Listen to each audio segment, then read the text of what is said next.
दीघा साइल जब से मारो बाल छावाइल गमछा भीमतनी नुरवा से। दीघा साइल जब से मारो बाल छावाइल गमछा भीमतनी नुरवा से।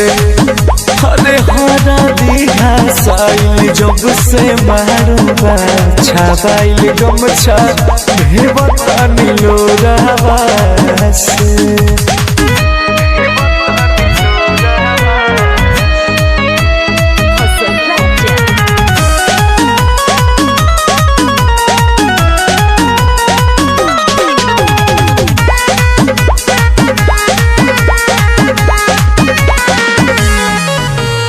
मन कर मर जाए खाए के माहौरा जियब नहीं देखब नहीं मांगी में से नूरा। अरे ऐसे काहे बोला तड़ा ऐसे जोनी बोला मैं काबा मोर कसूरवा बाबे मोजा पूरी हमन गोहिल ससुरवा। आज ले तू काहे हमके धोखा में रखल शादी खाती कहनी तो नहीं तो कसलू। अरे फालतू के बात जोनी कर हमारा से ना तो कुछ दे बोला तोहर लोढ़ावा से। दीघा साइल जब से मारो बाल छावाइल गमछा भीमतनी नुरवा से।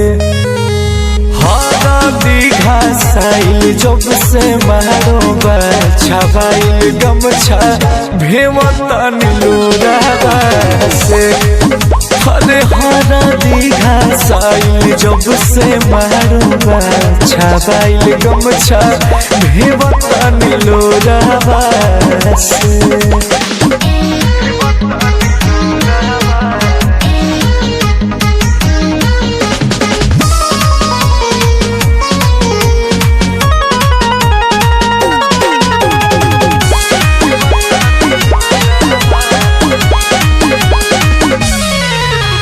सच बात कहला पाँच तोहरा लागे रहनी हम तैयार तू ही पीछे लगलू भागे।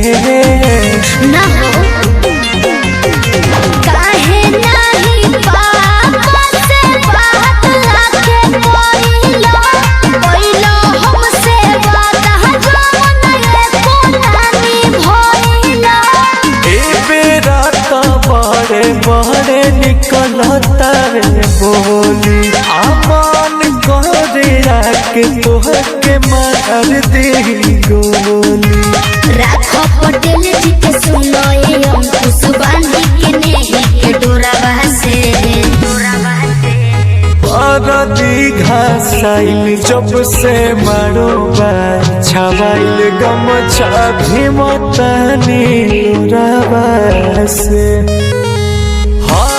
दीघा साइल जब से मारो बाल छावाइल गमछा भीमतनी नुरवा से।